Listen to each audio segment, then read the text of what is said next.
오늘 상고할 하나님의 말씀은 창세기 46장 말씀입니다. 구약성경 74페이지 창세기 46장 28절 말씀부터 끝절 말씀까지 한 절씩 교독하여 봉독합니다.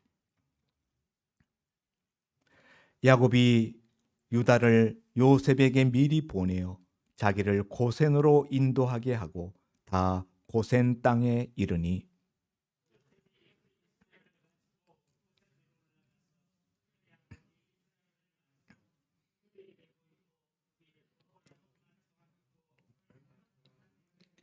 이스라엘이 요셉에게 이르되 내가 지금까지 살아 있고 내가 내 얼굴을 보았으니 지금 죽어도 족하도다.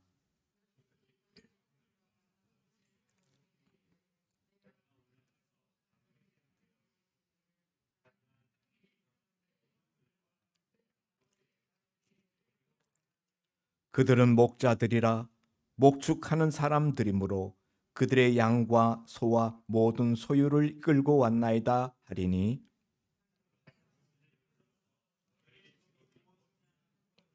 다 같이 당신들은 이르기를 주의 종들은 어렸을 때부터 지금까지 목축하는 자들이온데 우리와 우리 선조가 다 그러하니이다 하소서.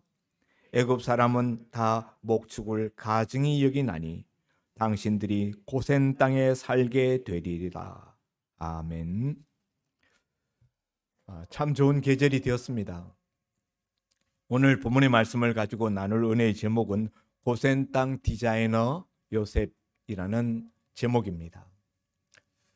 분당이 처음 개발될 때 굉장히 각광을 받으면서 천당 밑에 분당이다 라는 그런 말이 한때 떠돌았을 정도였습니다. 그러면서 그때 유행했던 것이 이른바 떴다방, 기획부동산이라는 것들이었습니다. 그런데 여러분, 오늘 우리 읽은 이 본문을 가만히 보면은 저는 기획부동산의 원조가 요셉이 아닐까 그런 생각을 해보았습니다. 어린 날 형들의 시기 질투, 미움을 받아서 아프리카 땅에 노예로 팔려갔던 소년 요셉이 국무총리 자리에 올랐습니다. 그리고 그가 국무총리 자리에 오른 때로부터 7년 동안 대풍년이 들었고 그 대풍년 동안 요셉은 하나님께서 바로 왕에게 보여주신 그 꿈대로 잘 대처하여서 전국에 많은 곡식 창고를 짓고 그 풍년 중의 곡식들을 차곡차곡 저장해 두었습니다. 그리고 7년 풍년이 끝나자 꿈대로 7년 흉년이 도래하게 되었습니다. 애굽 온 땅에 양식이 떨어지고 주변 가나안 땅에도 양식이 떨어져서 요셉의 형들이 양식을 사기 위하여서 가나안 땅에서 애굽 땅으로 내려오게 되었습니다. 형들은 동생 요셉이 애굽의 국무총리의 자리에 있다는 것을 꿈에도 생각하지 못하고 와서 애굽 총리를 만났습니다. 그러나 요셉은 단번에 자신의 형님들이 자기에게 찾아온 것을 알았습니다. 우여곡절 끝에 요셉이 마침내 자기 자신의 정체를 폭로하고 그리고 형들에게 아버지를 모셔와 달라고 이야기를 합니다. 그리고 아버지 온 집안이 다 애굽에 내려와서 요셉 자신과 가까이 지내면서 살도록 그렇게 하겠다고 이야기를 합니다. 아들들의 이야기를 전해 들은 아버지 야곱은 세상에 야곱은 요셉이 그렇게 야곱이 아끼던 아들이었는데 11번째 아들이잖아요. 자신이 아끼던 아내 라헬이 낳았던 그 첫아들. 그런데 어려서 일찍이 죽었다고 생각했어요. 짐승에게 물려가서 죽었다라고 생각했는데 그 죽었다고 생각했던 아들이 애굽 땅에서 살아 있을 뿐만 아니라 애굽의 국무총리 임금 다음 가는 권력자가 되어서 오늘 그 아들이 보내어준 그 애굽의 그 수레를 보고서야 정신이 번쩍 들었어요. 과연 이 말이 거짓말이 아니구나. 그래서 그 다음에 애굽으로 내려오게 됩니다. 그런데 이때 오늘 우리가 읽은 28절에 보면 야곱이 이제 아들 요셉을 만나러 애굽으로 내려오는데 유다를 요셉에게 미리 보내었다. 아들, 지금 10아들이 있는데요. 한 아들은 애굽 땅에, 시므온은 애굽 땅 감옥에 갇혀 있고요. 그리고 나머지 아들들이 아버지 야곱과 함께 했는데 특별히 그 중에서 유다를 뽑아가지고 먼저 요셉에게 내려보냈어요. 그러면서 뭐라고 이야기를 하는가 하면은 자기를 고센으로 인도하게 하라. 이렇게 야곱이 요셉에게 아버지의 그와 같은 요청을 전하게 합니다. 고센 땅에 이르니. 그리고 그들은 마침내 고센 땅에 도착하게 됩니다. 그때에 요셉이 아버지를 마중하러 고센 땅까지 올라오지요. 그리고서는 아버지가 그 야곱의 그 요셉의 목을 안고 내가 이제 죽어도 여한이 없다. 내가 이제 너를 보았으니, 죽은 줄 알았던 너 내 얼굴을 보았으니 나는 이제 죽어도 여한이 없다. 이런 이야기를 하는 것을 봅니다. 그러면서 이제 당신들은 바로 왕 앞에 아련을 할 터인데 바로 왕 앞에 보일 때 당신들은 자신들에 대해서 목축업자라고 소개하십시오. 바로 왕이 너희의 업이 무엇이냐 묻거든 우리는 조상 대대로 목축하는 자들입니다. 이렇게 대답하면은 바로 왕이 당신들을 고센 땅에 살게 할 것입니다. 이렇게 요셉이 이야기를 합니다. 자, 이스라엘 백성들은 이 일로 인하여서 고센 땅에 살게 되는데요. 고센 땅이라는 곳을 특별히 지정하는 이유가 어디에 있을까요? 고센 땅은 어떤 땅이길래? 그리고 고센 땅은 누가 그 땅에서 살았으면 좋겠다라고 생각한 것일까요? 하나님이 혹시 야곱이나 요셉에게 고센 땅에 살라고 지정해 주셨던 것일까요? 성경 아무리 앞부분을 살펴보아도 하나님이 그런 지시나 명령을 주셨다는 기록이 없습니다. 그러면은 야곱이 기획한 것일까요? 요셉이 기획한 것일까요? 오늘 우리 읽은 본문 28절에 보면은 야곱이 유다를 먼저 요셉에게 보내어서 자신들을 고센 땅에 이르도록 하게 해달라라고 전가를 보내는 것을 보면은 아버지 야곱이 고센 땅을 미리 점찍어 놓고 그 땅을 아들에게 여기서 우리가 살게 되었으면 좋겠다라고 말하는 것처럼 느껴집니다. 그렇다면 이 고센 땅이라는 곳을 기획한 사람은 아버지 야곱이겠죠. 그리고 그 아버지 야곱의 그와 같은 지시를 받아서 그 아들 요셉이 바로 왕에게 이차하게 대답하시면은 고센 땅에 살게 될 것입니다. 라고 구체적인 실천 방안, 그것이 이루어지는 실천적인 그런 계획들을 수립하는 것으로 보게 됩니다.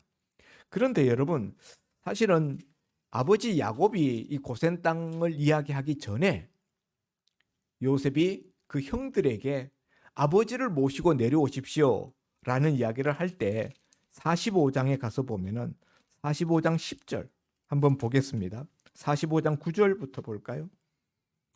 당신들은 속히 아버지께로 올라가서 아뢰기를 아버지 아들 요셉의 말에 하나님이 나를 애굽 전국의 주로 세우셨으니 지체 말고 내게로 내려오사 아버지의 아들들과 아버지의 손자들과 아버지의 양과 소와 모든 소유가 고센 땅에 머물며 나와 가깝게 하소서. 흉년이 아직 5해가 있으니 내가 거기서 아버지를 복량하리이다.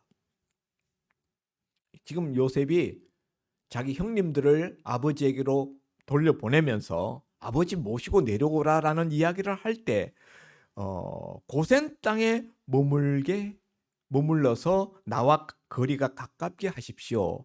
이렇게 이야기를 합니다. 그런 거 보면은 이 고센 땅을 기획한 사람은 아무래도 요셉으로 보입니다.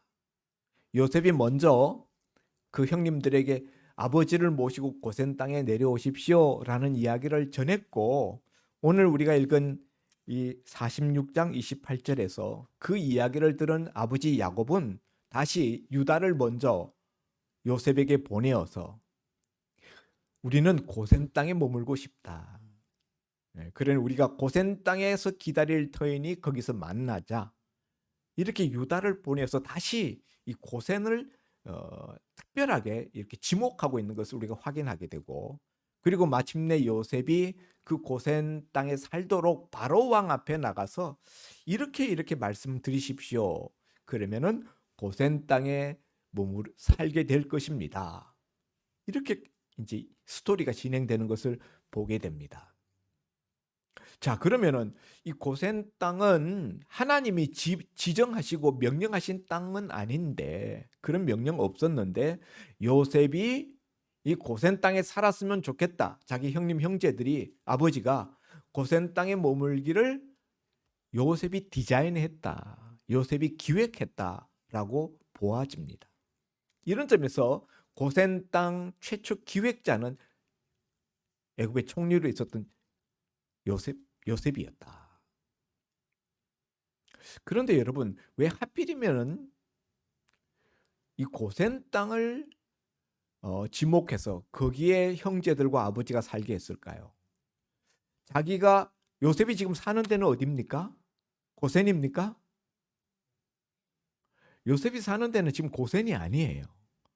요셉은 어디에 살까요? 애굽의 수도에 살겠죠. 임금님을 모시고 있는 총리잖아요. 국무총리 공관이 어디 있습니까? 서울 한복판에 있잖아요. 바로 왕을 모시는 총리로서 요셉의 거처는 마땅히 애굽의 수도에 있었을 거예요. 고센이라는 곳은 애굽의 수도와는 멀리 동떨어진 곳입니다. 아주 변방이에요. 여기 앞에 보면은 45장 10절에 고센 땅에 머물며 나와 가깝게 하소서. 요셉이 아버지와 형제들과 가깝게 살기를 원한다라는 것을 알 수가 있어요. 그렇게 가깝기를 원한다면은 어디로 불러와야 됩니까? 애굽의 수도로 불러와야죠. 요셉이 살고 있는 수도로 불러와야 되는데 수도와는 너무 멀리 동떨어져 있는 가나안 땅과 애굽의 그 국경선 가까운 그 변방 고센이라는 그 먼 곳에, 그곳에 와서 굳이 정착하도록 그렇게 요셉이 기획 디자인을 하는 이유가 어디 있을까요?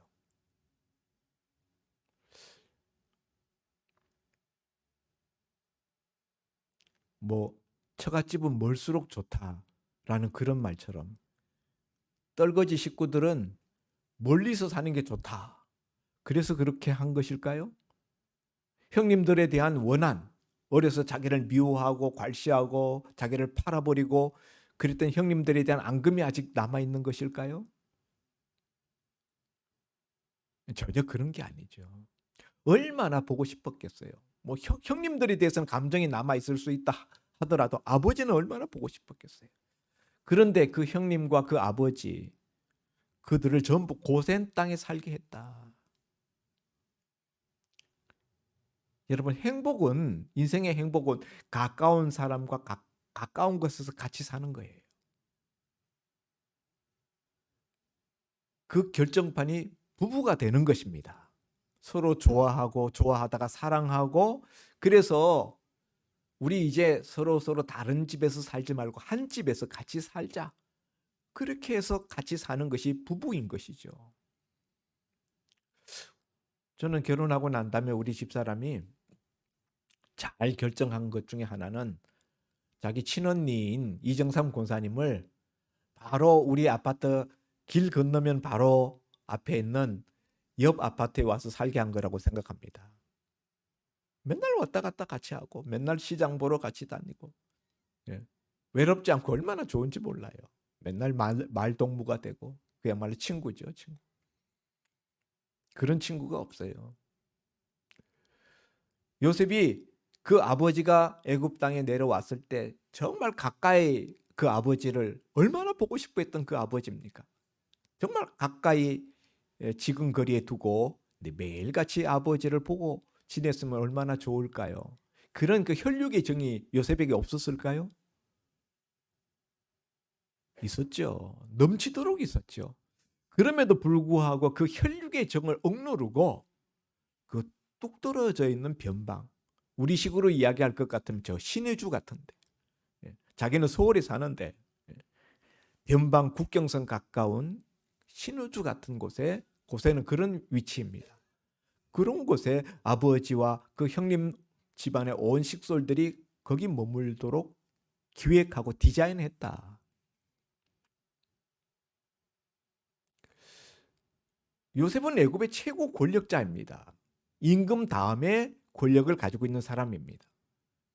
그 형제들 식구들을 수도 한가운데 불러서 먹고 살 만한 일자리, 그들의 살림 기반을 마련해 줄 수 있는 그런 실력이 없는 것이 아닙니다. 얼마든지 그렇게 할 수 있어요. 뒤에 보면은 47장에 보면은 바로 왕도 47장 6절에 보면은 애굽 땅이 내 앞에 있으니 땅의 좋은 곳에 내 아버지와 내 형들을 거주하게 하라. 온 애굽 땅이 내 앞에 있다는 거예요. 요셉 때문에 이 바로 왕은 정말 대박이 터진 사람 아닙니까? 7년 흉년 중에 애굽 백성들이 다 굶어 죽을 판인데 그 7년 흉년을 이용해서 애굽 모든 백성들의 재산이 다 왕가로 다 귀속됐잖아요. 애굽 온 땅에 농사 짓던 땅들을 다 왕가의 땅으로 다 편입시켰잖아요. 먹을 게 없으니까 자기네들 스스로 와서 요셉한테 땅 좀 사주고 대신 곡식 달라고. 그렇게 해서 바로 왕의 왕권과 그 재산을 튼튼하게 만들었던 요셉입니다. 온 애굽 땅이 내 앞에 있다. 내 마음대로 할 수 있다는 거예요. 얼마든지 자기 그 형제들 가족들을 그 수도 한가운데 머물면서 살게 할 수 있는 권력과 힘, 능력이 있었어요. 그럼에도 불구하고 수도가 아닌 저 변방 멀리 떨어져 있는 요셉도 한 번씩 찾아가려면은 몇 날을 걸려서 찾아갈 정도로 시간이 걸리는 그까지 그 먼 곳에 아버지와 형님들이 살게 했는가? 이유가 있겠죠. 이유가 있겠죠. 요셉이 얼마나 뛰어난 사람입니까? 첫 번째 이유는요. 애굽 사람들과 격리되어서 살게 하려고 그렇게 했던 겁니다. 애굽의 주류 사회, 애굽의 문명권 거기에서부터 뚝 떨어져서 격리되어져 있는 그런 삶을 살게 하기 위해서였다. 만일 여러분 아버지 야곱과 그 아들들이 전부 요셉이 살고 있던 그 수도, 애굽의 수도 한가운데 들어와서 같이 살았더라면은 어떻게 되었을까요? 400년 동안 그 애굽 땅에서 살게 됩니다. 400년 지내면 어떻게 될까요? 우리나라가 일제 36년 신탁 통치를 받으면서 거의 그냥 일본화 되었어요. 36년간에도 거의 외색화되어져 버렸는데 400년을 우리는 우리 땅에서 우리 말 쓰면서도 그랬는데 애굽이라는 낯선 나라 한가운데 수도에서 400년을 보냈다면은 이 아브라함의 후손이라는 이 정체성은 다 없어져 버렸을 거예요. 민족적인 정체성 상실되었을 거예요. 신앙의 정체성, 여호와 하나님을 경외하는 신앙 다 없어졌을 거예요. 애굽은 우상 숭배가 창궐한 나라입니다. 왜 아버지 야곱이 고센 땅에 머물게 해달라. 아버지 야곱도 그렇게 이야기했지만 그 전에 요셉이 먼저 그렇게 제안을 했던 이유는 바로 애굽 땅에 내려왔다가 자칫 아브라함의 자손이라는 그 언약 공동체, 그들의 그 정체성, 그들의 그 여호와 신앙을 그들이 잃어버릴 수 있는 위험을 보았기 때문에, 그래서 뚝 떨어져 있는, 애굽 사람들과 섞이지 않고 동떨어져 있는 그런 고립된 지역에 살도록 요청했다 하는 거예요. 두 번째로 바로 왕 앞에 가서 아련을 할 때 우리는 목축업자들입니다, 조상되도록 그러합니다라고 자기 소개를 하라고 요셉이 코치를 합니다. 그러면서 뭐라고 이야기하는가 하면은 애굽 사람들은 목축업자들을 다 가증히 여깁니다. 가증히 여긴다라는 것을 아주 혐오한다는 거예요. 굉장히 싫어한다는 거예요. 멸시하고 천대한다는 거예요.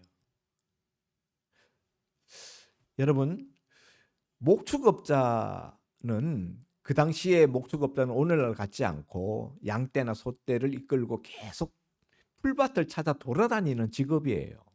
오늘날 베두인처럼 텐트 하나 싸들고 그저 거처라는 것이 텐트예요.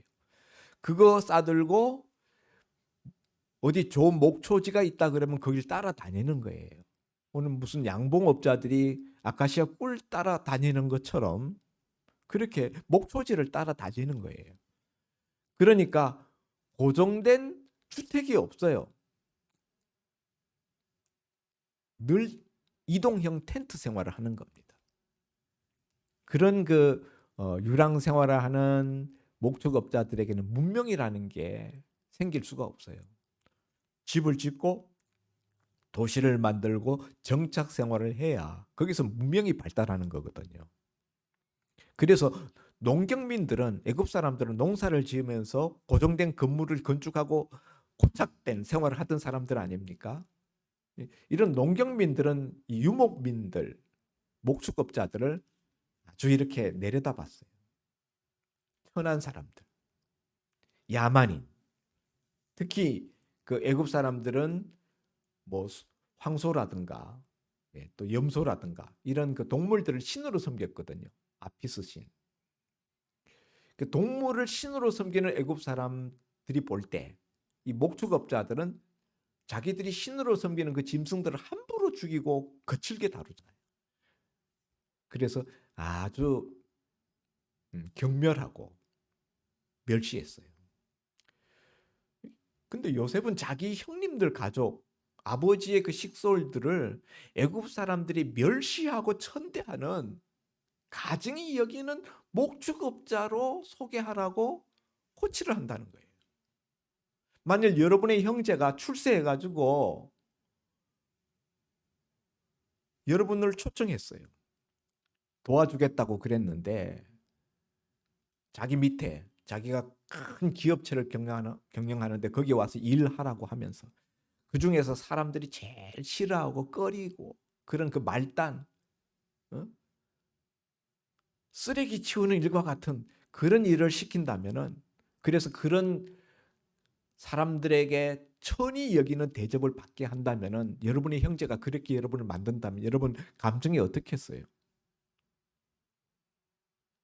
그런데 요셉이 지금 그렇게 하고 있다는 거예요. 형님들을, 그 식솔들을.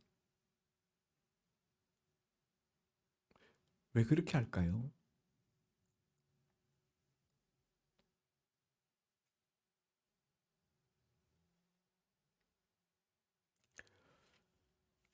아까 말씀드렸다시피 목축업자들은 애굽인들이 가까이 하지 않아요. 예를 들면 자녀들을 이제 시집 장가 보낼 때 목축업자들하고는 결혼도 안 시켜요. 우리도 너무 집안이 너무 기울다 그러면은 결혼을 안 시키려고 들겠죠. 예. 바로 그런 대상이에요. 그래서 애굽인들이 기피하는 이런 사람들이 사는 데가 고센 땅이다. 고센 땅은 어떤 땅인가 하면은 사실 목초지가 굉장히 풍성한 땅이에요. 풀밭이 많아서 소떼, 양떼, 가축떼를 키우기에는 안성맞춤인 곳입니다. 애굽 사람들이 볼 때는 가치 없는 땅이에요. 예. 변두리. 애굽 사람들은 농사를 지으니까 농토가 가치가 있어요. 비옥한 나일강이 흐르고 있는 그 옆에 붙어 있는 농토, 그런 전답들이 가치 있는 거죠. 저 변방에 있는 풀만 무성하게 있는, 예? 그런 고센 땅은 애굽 사람들의 눈으로 봤을 때는 가치가 없어요. 무가치한 땅입니다. 거기 관심도 없어요.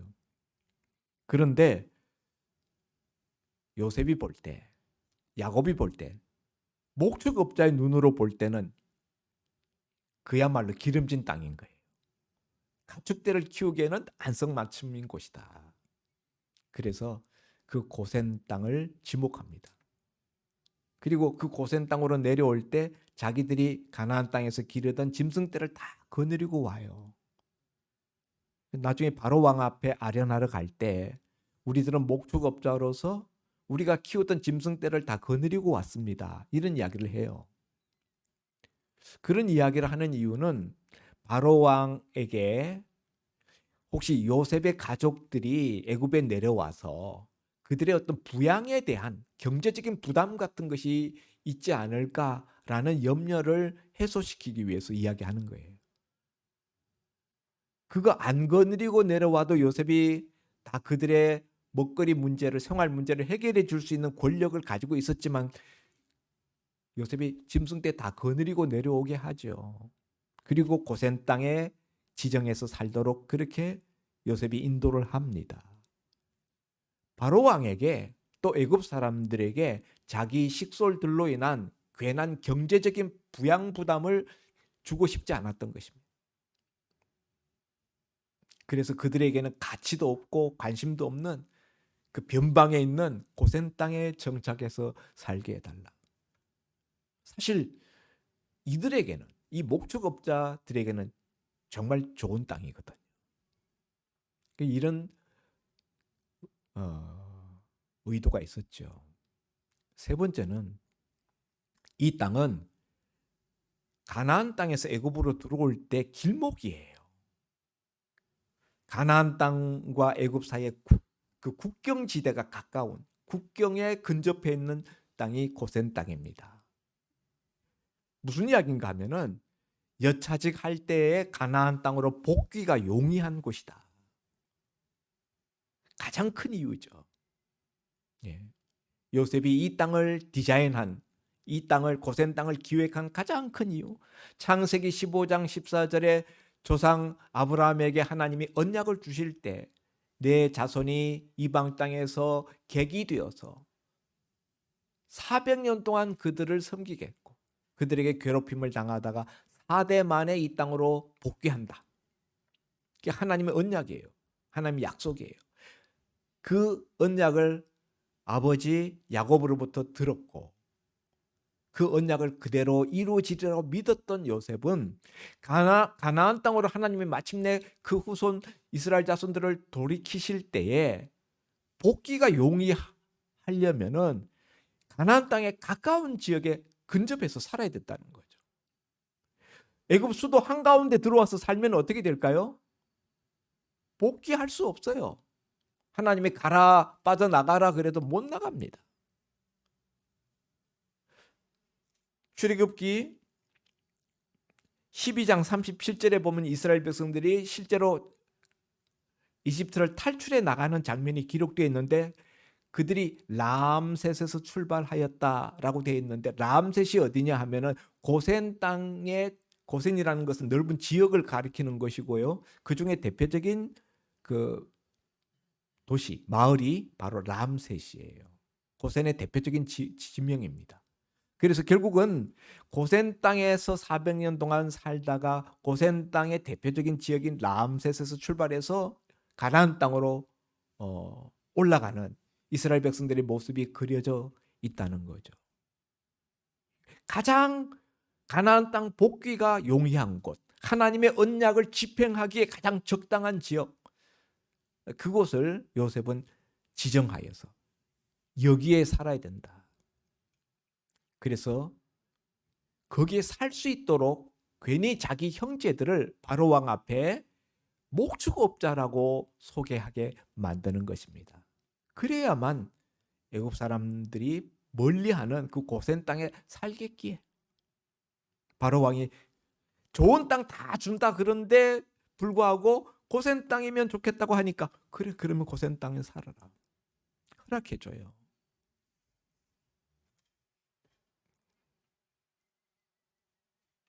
그 이야기가 47장에 나오잖아요.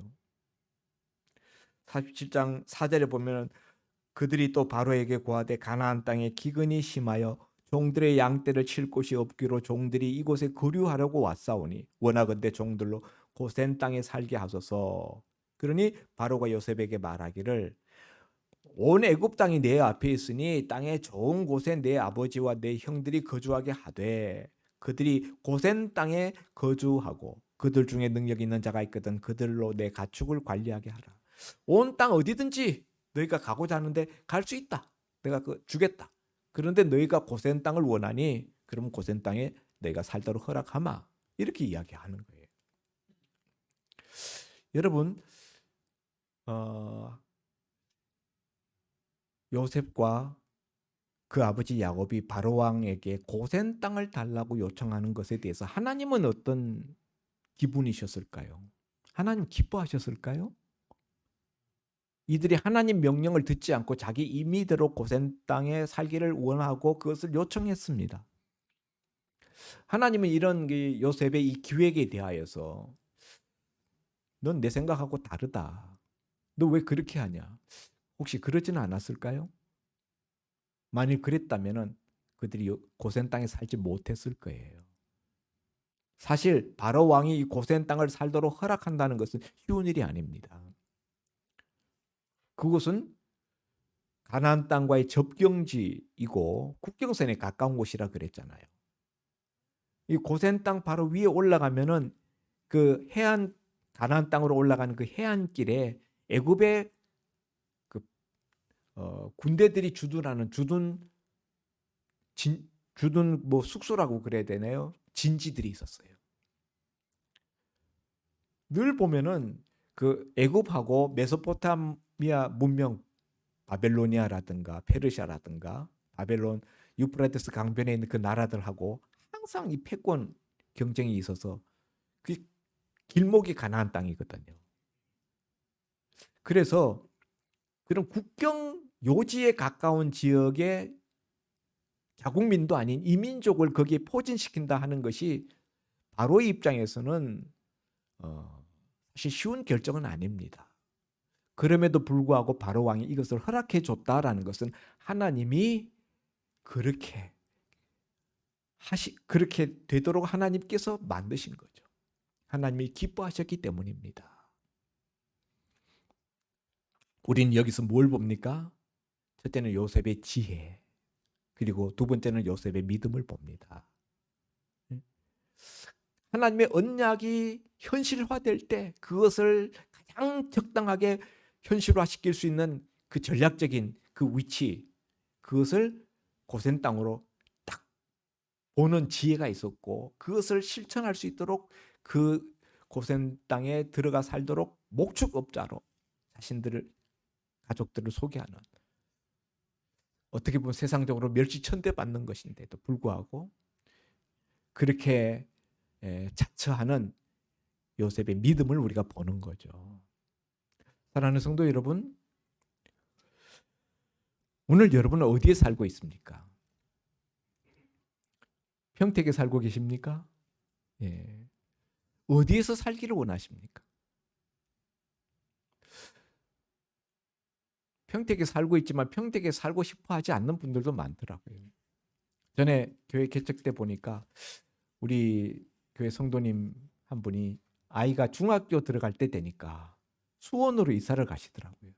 왜 수원으로 가십니까? 그랬더니 자녀 교육 문제 때문에요. 그랬더라고요. 뭐 더한 분들은 서울로 이사 가서 살죠. 직장 때문에 여기에 주중에 내려오더라도 집은 서울에. 삶의 환경과 위치 이런 것들을 정할 때 여러분 무엇을 기준으로 정하십니까? 여러분의 자녀들의 어떤 입지, 자녀들의 어떤 진로, 이런 것을 선택할 때 어떤 것을 중심적으로 여러분이 고려하십니까? 오늘 요셉은 아버지 야곱의 온 집안의 100년 대계, 아니 400년 대계를 기획하잖아요. 그 설계를 한 거예요. 어떤 관점에서요? 애굽에 동화되지 않고 아브라함의 그 언약을 지켜가는 신앙 공동체로서 그 하나님의 말씀을 실현시킬 수 있는 가장 적당한 그 위치, 그걸 기획하잖아요. 제가 그런 점에서 기획 부동산의 원조라니까요.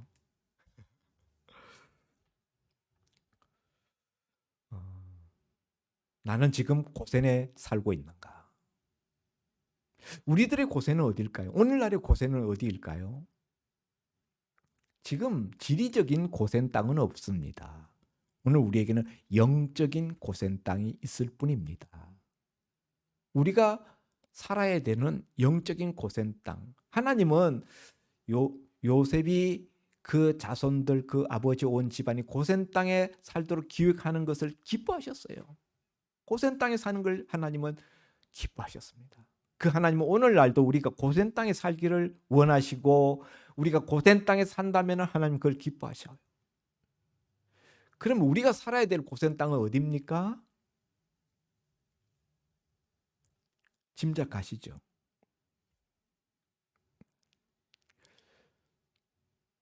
나그네 의식을 가지고 사는 거기가 고센 땅이에요. 요셉은 애굽 땅에 와서 국무총리가 되어서 수많은 부귀 영화를 누리면서 살았습니다마는 그가 마지막 유언할 때 내 해골을 메고 여기서 나가라 할 때 그 유언이 담고 있는 것은 내 본향은 여기 애굽 땅이 아니다. 나의 본처는 애굽 땅이 아니다. 나의 본향은 가나안 땅이다. 하나님이 약속하시고 하나님이 축복하신 그 언약의 땅, 그곳이 내가 머물러야 할 곳이다. 나는 한평생 나그네로서 이 땅에 살았다. 그걸 말해주고 있잖아요.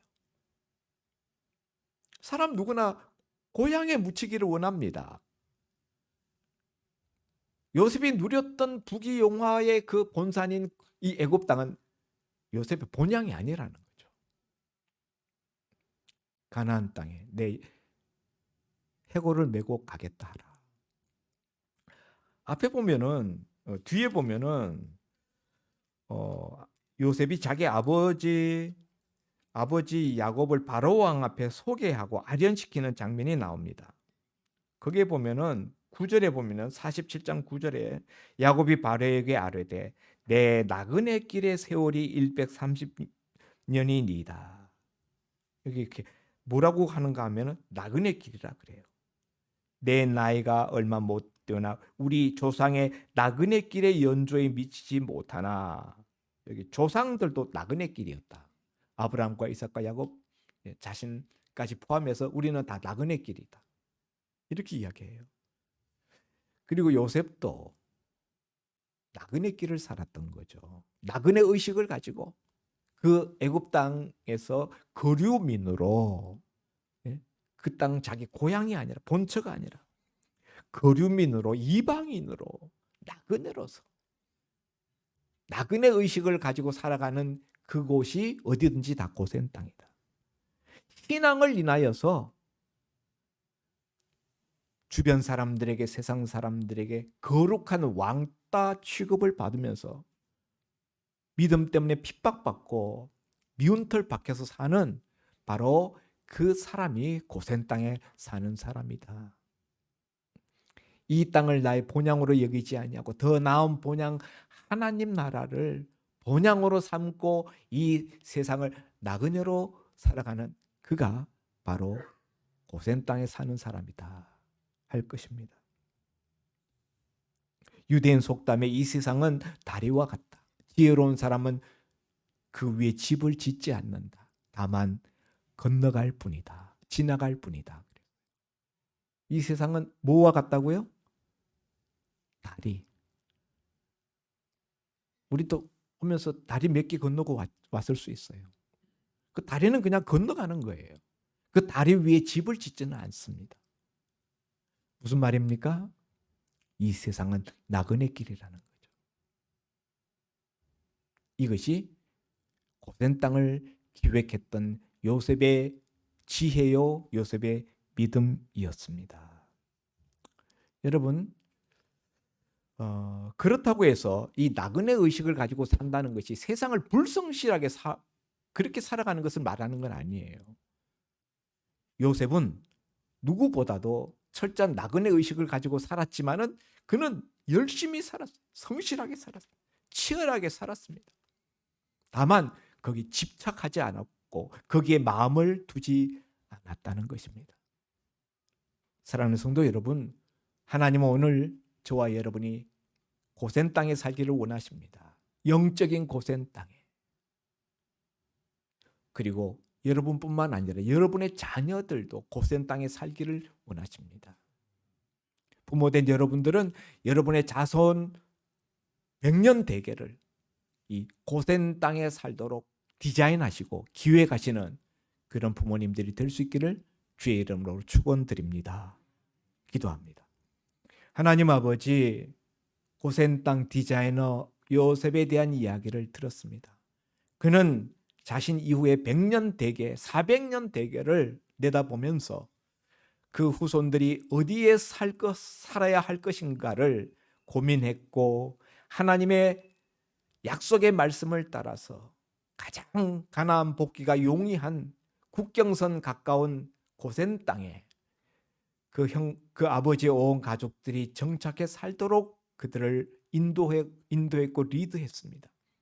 아버지 하나님, 오늘 우리가 살고 있는 것은 과연 영적인 고센 땅인지 우리 자신을 돌아보게 하여 주옵시고 우리와 우리의 자녀들이, 우리의 자손들이 다 나그네 의식을 갖고 고센 땅, 영적 고센 땅에 사는 나그네 거류민들이 되게 하여 주옵소서.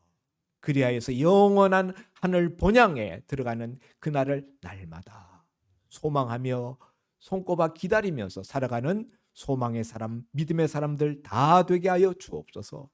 예수님 이름으로 기도하옵나이다. 아멘.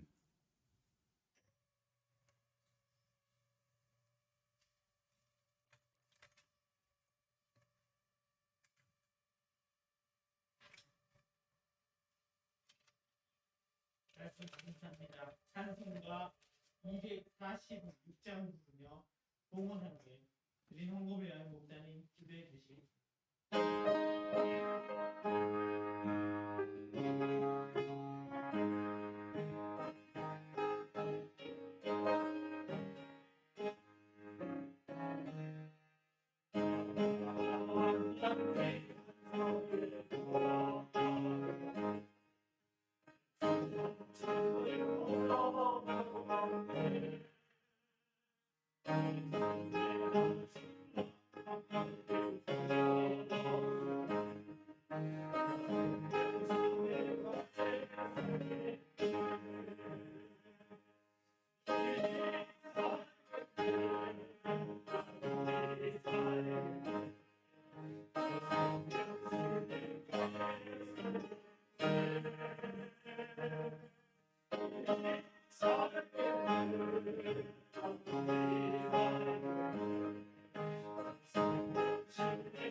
나 길이 살겠네.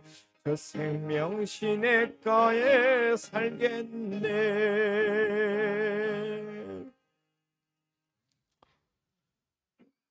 뜨거운 혈육의 그 정을 극복하고 하나님이 기뻐하실 하나님의 뜻이 이루어지기에 가장 가까운 그 고센 땅을 아버지와 그 온 형제들의 거처로 기획하였던 요셉의 그 믿음, 오늘 우리가 살펴보았습니다.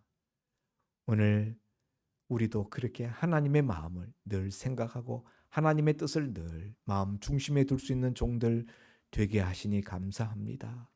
받은 은혜 하나님 앞에 감사하며 이 시간도 예물을 준비하여 드렸사오니 드린 손길 중심을 주님께서 기억하시고 저들의 영혼이 먼저 잘 되게 하시며 그 영혼이 잘 됨같이 범사에도 잘 되게 하시고 육신에도 강건함을 허락하여 주옵소서. 이 땅에 사는 동안 그 발로 행하며 그 손으로 무슨 일을 도모할 때 주님 손이 함께하여서 형통의 역사가 함께하게 하여 주옵소서. 이 예물 주의 손에 올려드립니다. 주께서 이루시고자 하는 일에 하나님 나라 확장되는 곳에 요긴하게 쓰임받게 하여 주옵시고 이것이 저들의 하늘 천국 창고에 보화로 쌓여지게 하여 주옵소서. 감사하고 축복하며 예수님 이름으로 기도하옵나이다. 아멘.